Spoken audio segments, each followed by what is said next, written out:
seconds in your mind.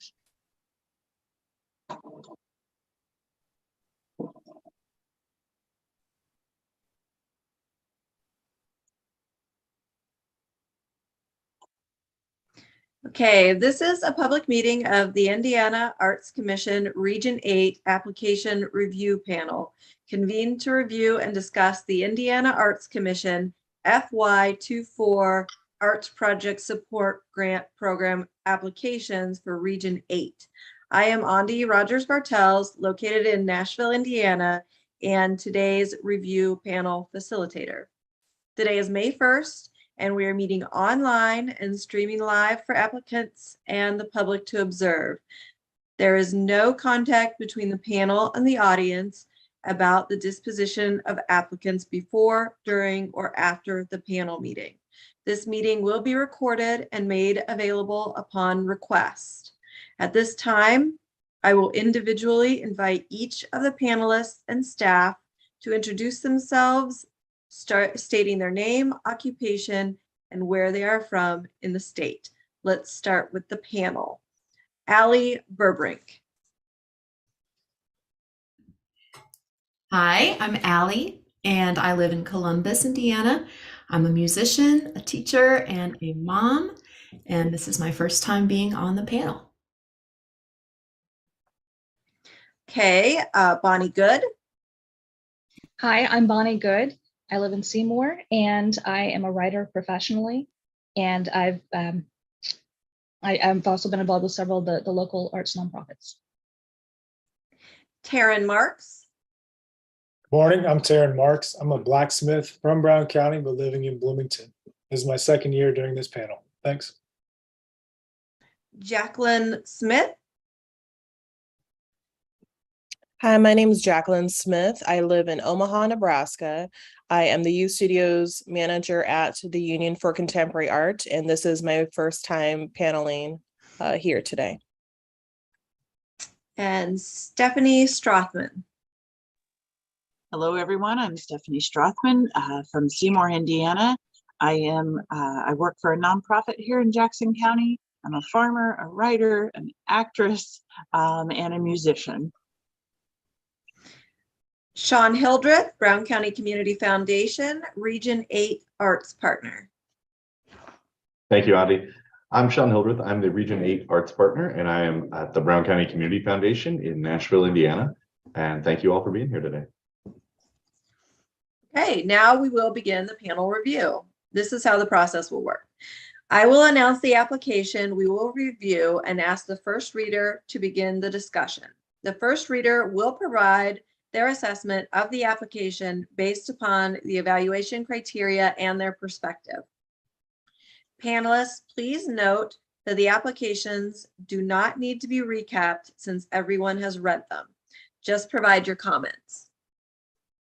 After the first reader is finished, I will ask the second reader to present any new, additional, or opposing comments. We are not looking for consensus, just a full evaluation from the different perspectives panelists bring to the table. After the second reader is finished, I will open up the discussion for final comments. Remember, in the interest of time, we are only looking for new, additional, or opposing viewpoints. If a panelist has a conflict of interest, that panelist will be placed in a virtual waiting room while the application is reviewed. However, there are no conflicts of interest on this panel. Finally, once the application has been reviewed by the full panel, we ask the panel to update their scores in the online system. It is common for scores to change as a result of this broader discussion. These scores save automatically. Are there any questions?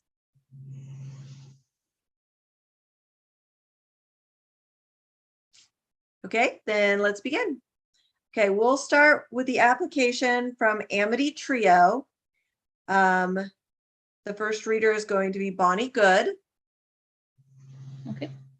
So the trio and the composer not only perform, but they also converse with the audience, which allows more insight and education as to how the process works in making the arts more attainable. They're also exploring the U.S.-Mexican border through music, visual arts, and language, which is also combining history and current events into the program. they are using feedback from the participants and also ensuring that their materials are in Spanish as well as English. Marketing materials are also in Spanish and English.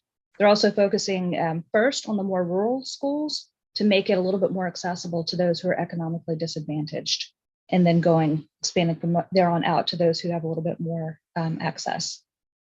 I did see in the budget, the figures are short by $400, and that looks like it's due to the expense of for performing rights to the repertoire. Thank you. Okay, thank you, Bonnie. The second reader will be Taryn Marks. Thank you. Just a little bit to add. I did note that while 2 of the 3 artists receiving honoraria for this do not currently live in Indiana, the benefit of the project and their direct ties to the communities they're impacting seem to be more important than that fact. And then I believe, so underneath community engagement and idea, I thought that this was an exemplary response because of their laser-like focus on the communities they wish to serve. So for example, the Latinx communities in Huntingburg and Jasper, school-aged children in South Central Indiana, and audiences of all ages in Bloomington and/or Indianapolis. And they're actively asking for feedback. I also noted that the marketing materials are up to date and very relevant. And that's all for me. Thank you. All right, thank you, Taryn. Any new, additional, or opposing comments?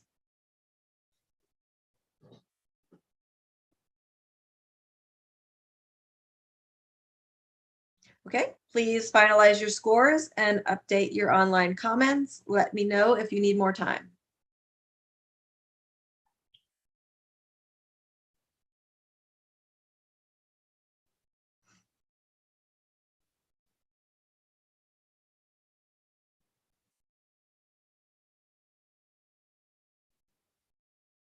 I'm done. If you want to just give me a thumbs up when you're ready.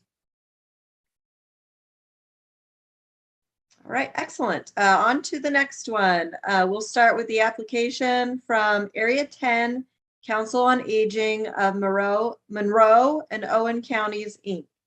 Taryn Marks is our first reader. Thank you. Under artistic quality, I thought this application demonstrated a history of providing a variety of successful programming for the older adult community. Under artist support, the artists being supported are clearly identified in the application along with the artistic experiences they will be providing. I thought that was good. Under community engagement and idea, I appreciated the variety of feedback gathering methods listed. They had multiple different ways of connecting with their target audience and the people who participate and getting good feedback from them to help improve the program. And finally, for project management, they had a clear budget that followed the format laid out, and I said A+. I thought it looked great. Thank you.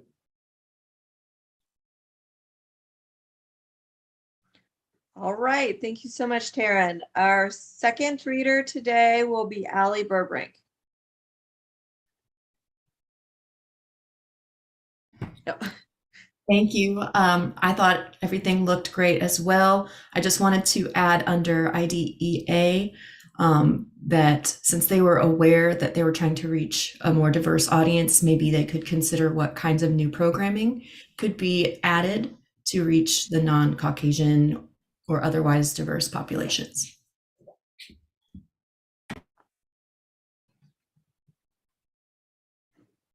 Okay, thank you, Allie. Any additional or opposing comments?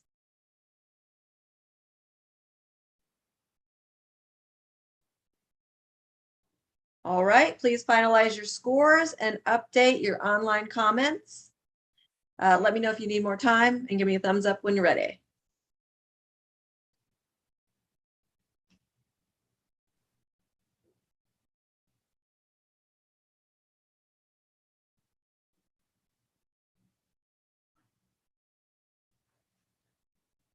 Okay, I think we're good to go. Our next application is from Bedford North Lawrence Band and Music Boosters, And Allie Burbrink will be speaking first. Thank you. Under artistic quality, I felt that having the guest musicians come to work with the band students is a great idea. However, the guest musicians were not, according to the application, going to be at the project, which is the community preview. So I was struggling to see how exactly those guest musicians being present beforehand, why couldn't they be present during the community preview? Then under artistic artist support, I noticed that the only income listed would be this grant, and then the only expense listed would be for the musician fees. So that was pretty straightforward, and all the money would go to the guest musicians. Under community engagement and IDEA, I did feel as though it was a little unclear who the intended audience would be. In one place, it says that the purpose of the project would be to give the family and community members a taste of the project or of the music, but then later it says it would serve the students. So I felt that they were kind of not quite sure whether they were focusing more on the students or on the community. And I had some suggestions about how to become perhaps more IDEA compliant. For instance, marketing it more specifically to low-income families. Just making it a free event doesn't necessarily mean low-income families would come. Putting posters in the FSSA office or United Way or thrift stores, or reaching out to the school guidance counselor to help kids with free and reduced lunch maybe come to this event. Or posters in Spanish. So I was kind of and I was also couldn't see some of the materials because the Facebook group was private. I did notice a discrepancy. The budget was $680 short. So that's my summary. Okay, thank you so much, Allie. And I'm going to open it up to the rest of the panel. Anybody have anything to add? I had a couple of comments. They mentioned the community engagement as attendance being at monthly meetings and sort of the Facebook page. So I was a little unclear if they use this information to shape future events or even this particular event. And I was also unclear about the measurements of the impact of the feedback. It says the booster members can engage with the feedback page or the Facebook page and in meetings. Are there other options as well for those who maybe aren't able to make the meetings or to engage on Facebook? Thank you. Thank you, Bonnie. Anybody else? I had a comment. I know that it was like mentioned about the target audience either being the students or the community. So this specifically is about the students that are engaged in the project. It talks about like how accommodations are being like made for like by making the event free and everything, but there really wasn't mention on like what accommodations would be made for students who wish to join. Are they going to like have access to the equipment for free? Is there any extra support or accommodations for the students to join? Sharing that kind of information as well would be helpful. Thank you, Jacqueline. Anybody else?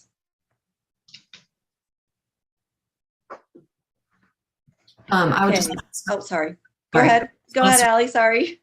Okay. I just want to circle back to one more idea. Kind of reminded me that perhaps at the community preview event, if the guest musicians could be present, one way they could participate would be to help facilitate those students that are watching, the ones not in the band, the ones that are there to watch, facilitate helping them maybe try or be up close to the instruments or try some of the choreography, maybe involving those guest musicians at the community preview event and helping them engage with the audience could be really beneficial.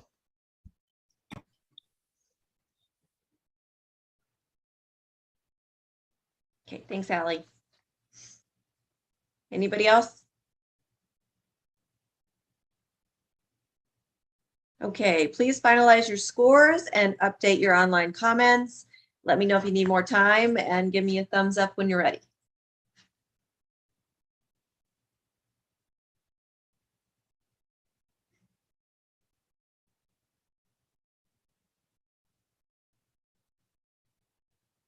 All right, moving along to the next application, which is Bloomington Chamber Opera, and Stephanie Strothman is going to be our first reader. Righty. Just looking through here. For artistic quality,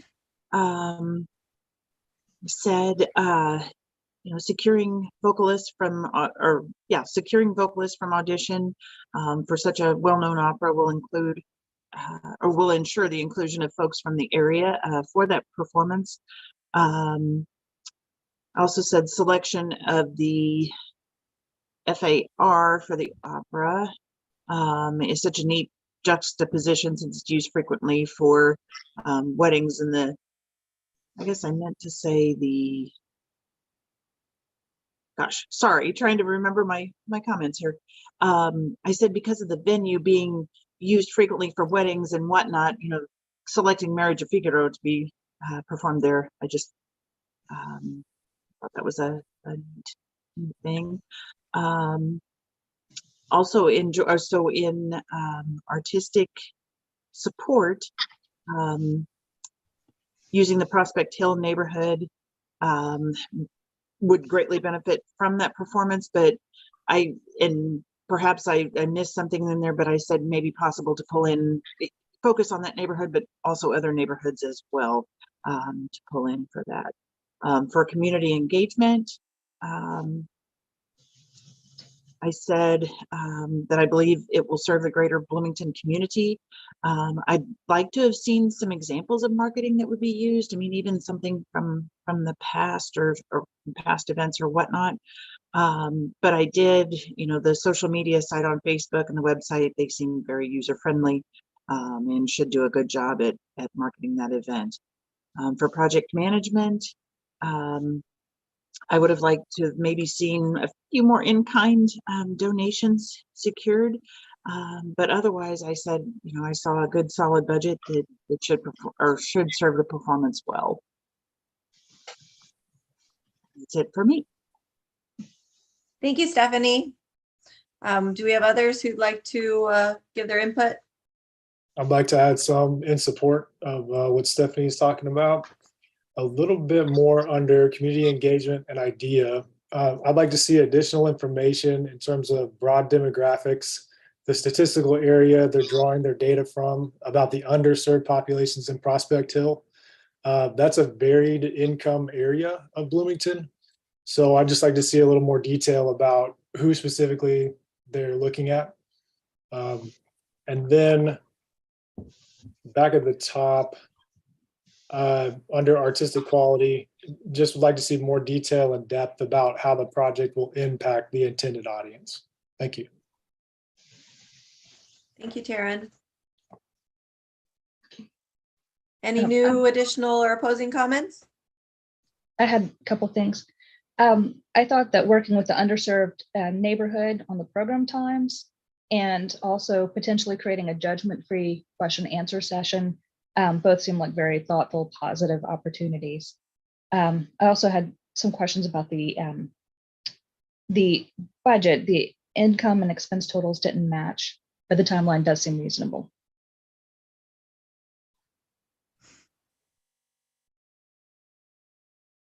Thank you, Bonnie. Any other panelists want to speak?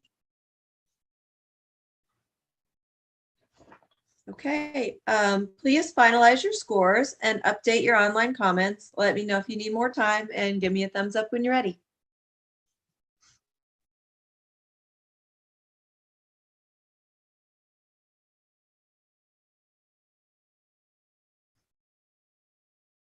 Great. All right, moving along. Our next application is from Greene County Foundation, And Stephanie Strothman is our first reader.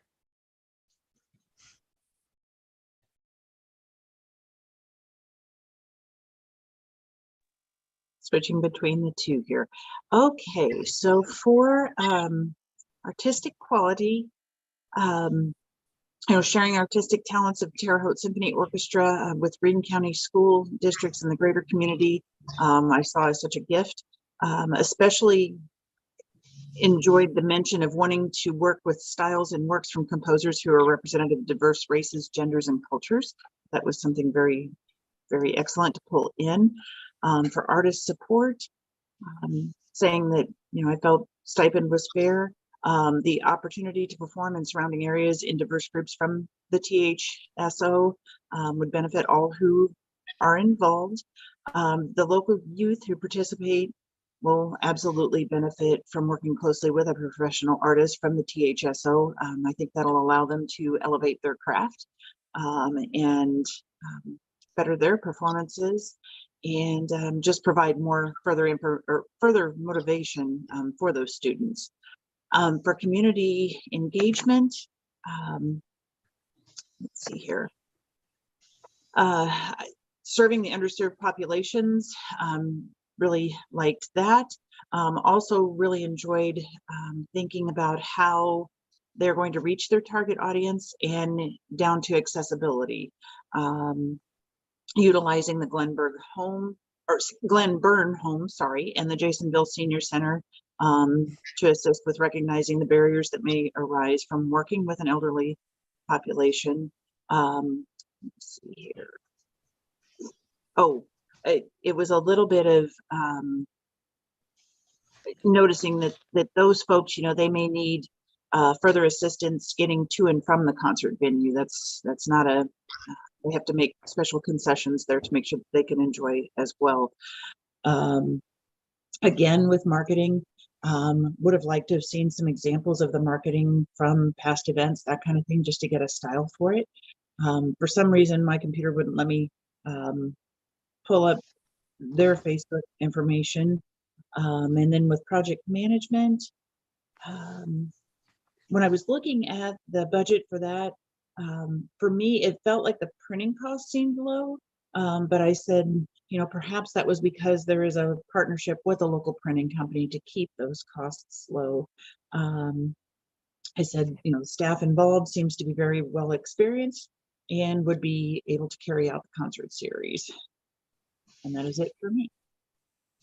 Thank you, Stephanie. Our second reader is going to be Jacqueline Smith. Yes, so I think overall the application was very strong. The only thing that I really had a critique on was just a little bit more information about like who the underserved community is. So just simply like by providing some like demographic or statistical data that would like further support the claim of it being an underserved community would be super helpful. Sometimes just saying like community is underserved doesn't give us enough information about that community to make sure that that is accurate. So I think that's pretty much I think as overall as far as, yeah, I guess I don't really have anything else to add that wasn't already stated aside from that. So thank you. Thank you, Jacqueline. Anybody else on the panel have additional comments or anything? Allie? I just wanted to add that perhaps the musical theme could be more specific. So if we had a sense of if we were going to be presenting music from a certain country or time period or style, something like that, just because the emphasis with education was so strong, whatever type of music you're choosing is going to impact how you present that and what kind of educational materials you have. And I thought it could be more specific. And also when you create the educational materials, just check out the Indiana state standards about music and try to make those materials match the standards. It's just a little tip. Thanks, Allie. Anybody else on the panel?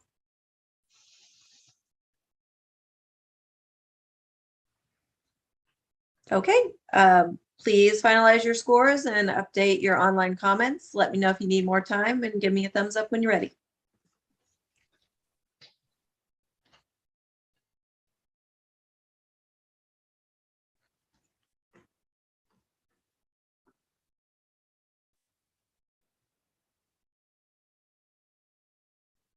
Great. All right, moving along, we'll start with the application of Indiana Heritage Arts, Inc. And Jacqueline Smith will be our first reader. Okay, so let's see.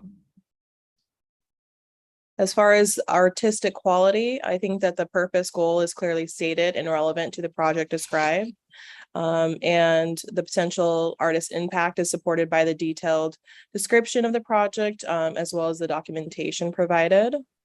As far as artistic support, while there aren't any artists identified to financially benefit, there is an explanation provided for this, as well as a list of specific benefits the artist to the artists involved. There is also mention of 200 other artists that may benefit from this project, but it was a little bit unclear if they were directly involved or if they are passive participants like viewers or audience members. It may be helpful to further clarify this number in the future.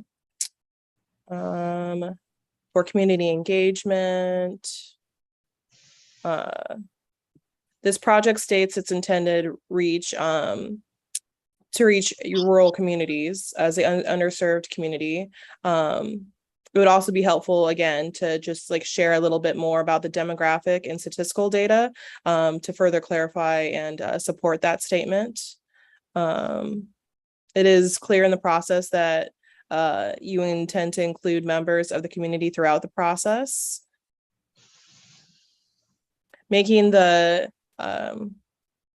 project free and virtually accessible, also including people that have like previously like viewed it, as well as including the educational content that is accessible for all ages, does really adhere to a more diverse and accessible audience. The project is clearly stated that it intends to measure success. So all the different ways, from the social media analytics to like visitor surveys to like feedback from key stakeholders, all that seems to be in line with making sure the success of the project. The one thing I will mention though is that the Brown County Arts and Art and Artists Facebook page seemed to be inactive. There wasn't any newly updated information there. I think there was like one little thing from 2022.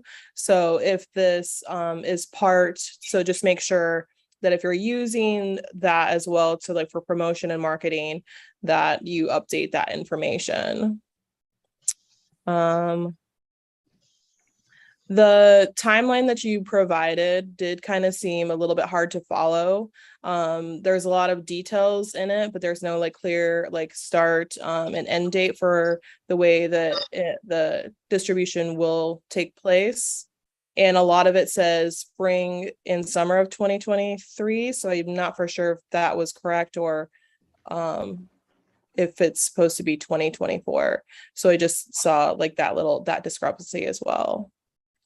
I think, yeah, that's everything. Thank you. Thank you, Jacqueline. Our second reader is Bonnie Good.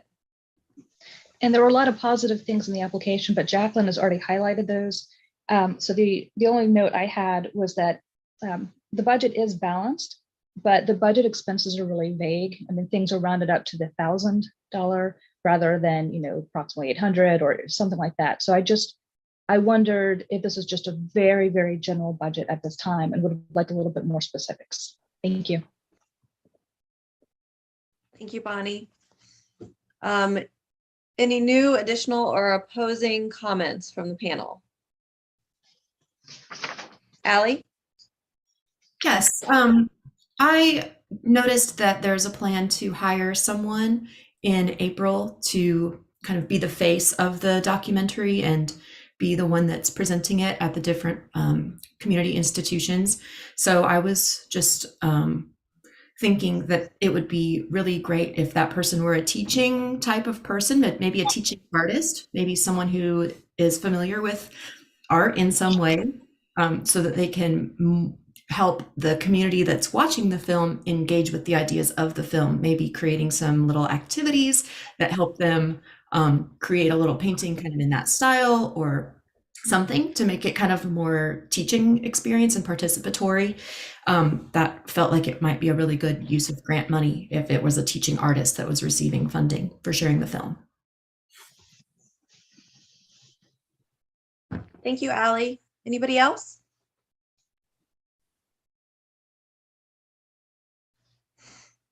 Okay, please finalize your scores and update your online comments. Let me know if you need more time and give me a thumbs up when you're ready.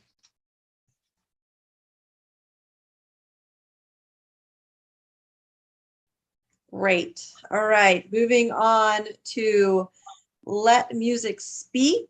And our first speaker is Bonnie Good. Okay, well, there are several things here. I thought it was useful to note that they use their feedback to improve the programming. For example, they added gospel after several requested that. They're also using a central location to make it easier for bicyclists and pedestrians or people who may not have a car or choose not to. And they're also working with local businesses. They are trying to make sure that they have a diversity among their performers who are going to be in this underserved community.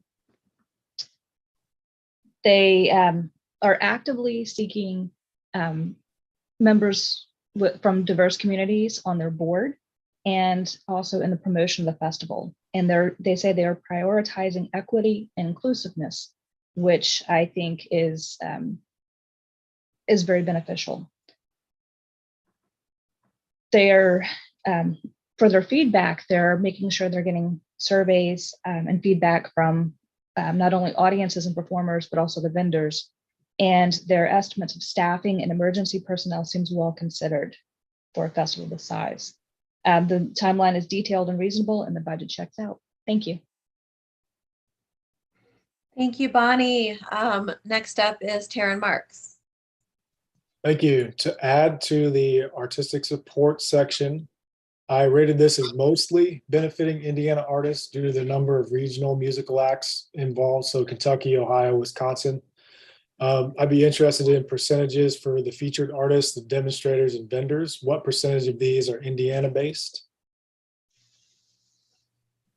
Then just a general comment under community engagement idea. I thought it was great to see high-level entertainment and arts available in small Southern Indiana towns with a focus on serving the interests of the local population and visitors. That's it for me. Thank you. Thank you, Taryn. Do any of the other panel members have any additional or opposing comments?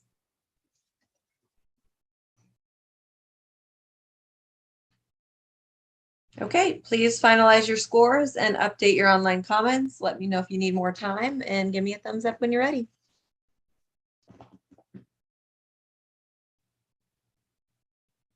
Okay.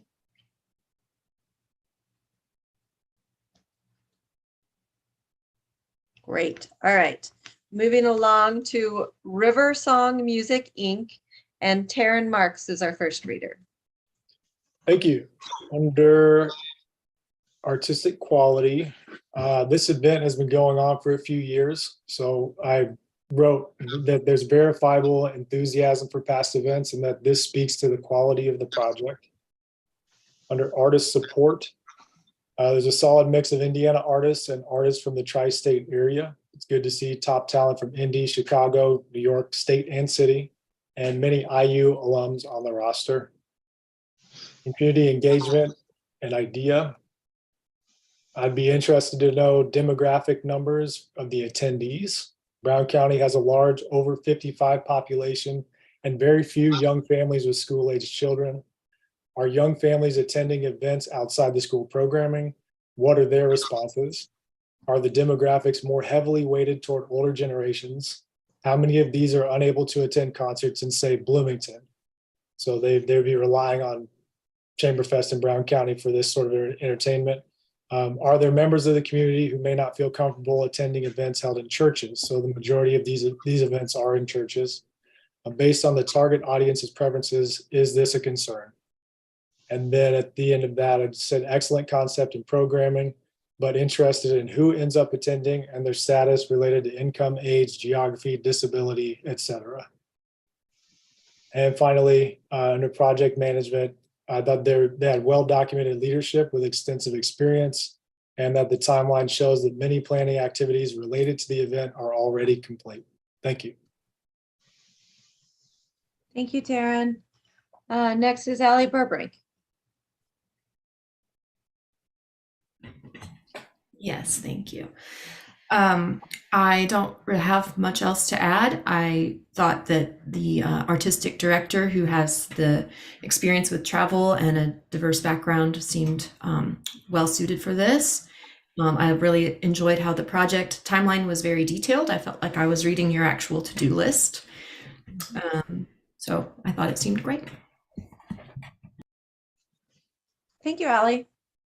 Do any of the other panelists have additional or closing comments?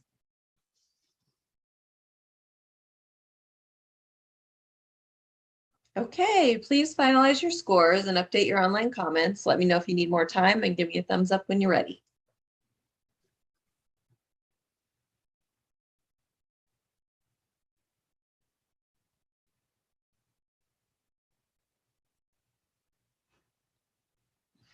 Okay, moving on to Town of Orleans. Our first speaker is Allie Burbrink. Thank you. First, under artistic quality, I was wondering if we had considered what kinds of artistic style, color palette we are thinking about for this mural, what kinds of stories we will be telling. It mentions the history of the town, but that could be a lot of different things. So I was wondering what stories specifically and from what perspectives that will make a big difference. So then under the support, first of all, I didn't see a file uploaded for me to consult. I did notice that the support would be going to the contractor who would be installing the finished mural, not to the student artists. So I was wondering if there was maybe a way instead to receive funding for the student artists, or maybe for the teaching artist who would be overseeing the project. That would help them have supplies, maybe a chance to interact with other artists in the community to get ideas, feedback to develop this mural in concert with some other artists outside that are professional artists. It felt like just funding the contractor to install the mural didn't seem like an artistic project in that way to me. Under CE and IDEA, I noticed you talked about the low income population of the town, but I was just wondering about some other demographics. I noticed an emphasis on targeting tourists in the town and what they will see as they enter this little park as they go into the downtown area. It felt like maybe there was more of an emphasis on what the tourists would be receiving from this rather than the community. Let's see. I noticed that there would be meetings about the mural and its development. I was wondering if we could be more specific about when these meetings would be, where they would be, who would be invited. All those kinds of things are part of the accessibility piece. Because if we were to have a meeting at 10 o'clock on a Tuesday, that would limit, a lot of community members who might be working or whatever. I also kind of was similarly wondering about how the student artists would be chosen, whether it would be through their grades or through teacher recommendation, or if they would have to apply. Finding some way of making sure we represent different types of artists from different backgrounds and things. And then under project management, I wasn't really clear who was going to manage this project. So those are some of my thoughts. Thank you, Allie. I'm going to open it up to the rest of the panel. Does anybody have any new, additional, or opposing comments? I had a few things. Okay. Some of the things that I noted, since it is a major collaborative project with the local government and business entities, I thought that could bode well for future upkeep, that the mural might be a mainstay for a long time. With the actual location being in an ADA compliant, accessible park, I thought that could be beneficial so that, I understand that it is more of an underserved community financially, but also those who are more physically challenged would also be able to have access to it. And I also had questions about the amount that's going to the contractor, and if some of that was for actual supplies to fund it. And sorry, I think there was one other thing I had a question about.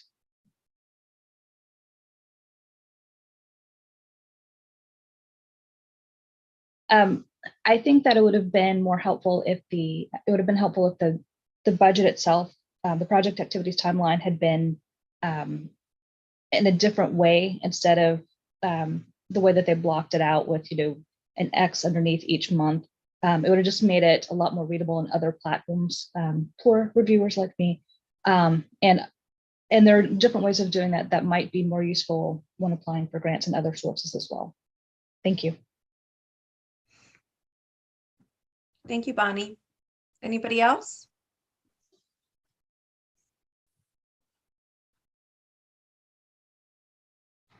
Okay, please finalize your scores and update your online comments. Let me know if you need more time.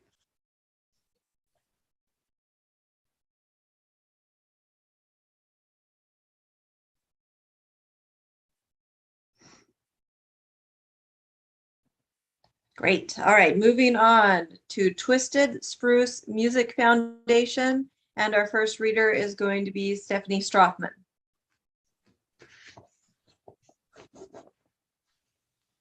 Okay, so for Twisted Spruce, artistic quality, felt that, because the program has been done in the past, it appears it's a lasting and impactful program. Again, really love the fact that novice artists are working with professional artists. Let me see here. Really was excited about the falling loop that they mentioned. And then for artist support, really enjoyed the examples that they had provided. I also loved, that this is going to be posted on YouTube. This can be experienced by artists throughout the world. For that, for CE and IDEA, let's see. Again, really enjoying the fact that they're utilizing YouTube. That takes away the need for transportation to experience it. People with low income, granted, we could, say it matters with internet accessibility and whatnot, but just really love that fact that they're utilizing that platform to present their art. Impacts, they can measure those by the analytics, of course, given by YouTube. And I did offer, it might be a challenge to get feedback from people, but I tossed out perhaps, offering some sort of giveaway or something to get them to respond might help. For project management, I apologize for the peeping behind me. I also love they consider if the artist was not, I'm probably going to mispronounce the name, Sashay Watson, is not available for consultation, they would reach out to who that person would suggest, or would reach out to the Secretary of Education. So they had a plan in place there if the one didn't work out, and I enjoyed that as well. And that's all I have. Thank you, Stephanie. Does anybody else from the panel have any new, additional, or opposing comments?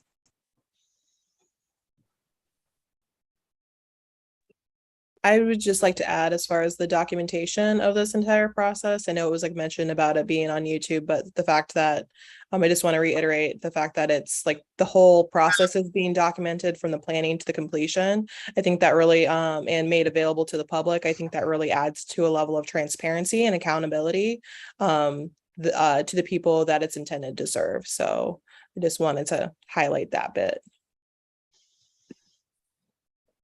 Thanks, Jacqueline. Anybody else?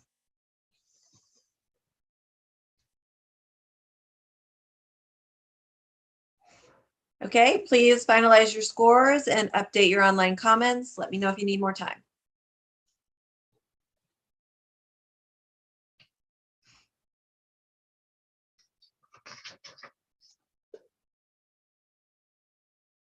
Okay, moving on to our final application of the day, Writers Guild at Bloomington. And our first reader is Stephanie Strothman.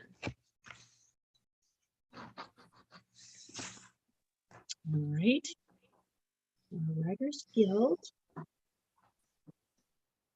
For artistic quality, enjoyed, as I would kind of expect, the response was very clear and concise about what they were planning to do and what they're planning or what they've done in the past. Really loved the fact that they used the pandemic to grow their event, and that they offered, because of that, they were able to offer artistic experiences that they would have never been able to offer before. So they took a lemon and made great lemonade with it. Really enjoyed too the diversity of performances, writers, etc. And then for artistic support, any artist who participates in those events, so a writer or a performer, having a collaboration there. Let's see, venue provided to the artists at the 4th Street Art Festival, that would ensure that others are getting to enjoy the work as well. Also said that, other members of the Writers Guild could be inspired to participating in the event in the future. For CE and IDEA, I said the group seemed to really expound on diversity and inclusion. Felt that was a very positive thing. The amount of adults and children who will benefit from this is impressive as well. I also said one thing that really spoke to me during this application, the mention of parents who are asking what they can provide to their troubled children to read to help them. So they're being asked, what can they offer to their children to read to them to help them that are troubled. For project management, I said the fact it's been going on for 10 years is a testament to the success and planning of the event and group. The opportunity to offer Asian American poets and those in the Latinx poet community the chance to share their work, really was impressed by that as well. So that is all I have for that. Thank you, Stephanie. Next up is Jacqueline Smith. I have a slightly different perspective to share on a couple of things. So I feel like there was a significant amount of detail and like thorough description of the project. But it was like unclear for me to really hone in what the actual goal and purpose was. It might also have to do with kind of just like the way the format was, with just really detailing everything that had happened in the past, but just having a very like clear, precise like goal and purpose for the project would have been helpful. And also too, there was mention of past artists, but it was unclear, I think, with who currently would benefit from that. The work examples were strong from the past. And then also too, for support, You mentioned that you wanted to include more, involve more local artists. I'm curious what that process looks like. So just like some additional information of what that looks like would be helpful. And if there were any artists that were identified for participants of the project for this year. And then just as far as like community engagement, you definitely identified several different partners that will help expand the diversity of the performers and artists involved. But I'm also curious what opportunities some of the adults and students, the youth, could, like the community that you're serving, directly be more involved in the planning process. Is there like opportunities to be on advisory committees, that sort of thing? Just seeing a little bit greater involvement from the community from like start to finish would be great. Thank you. Thank you, Jacqueline. Anybody else on the panel have new, additional, or opposing comments?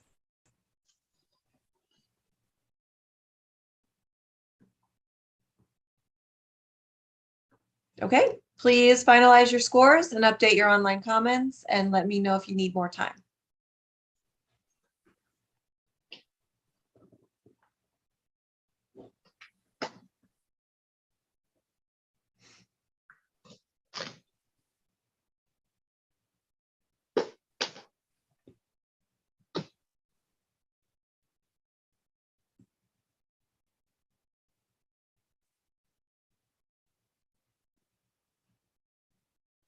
Okay. This concludes the Region 8 Arts Project Support Panel number 1. Applicants will be notified of the status of their grant following the June commission meeting. If you have any questions, please contact your Region 8 Arts partner, Sean Hildreth. Thanks so much.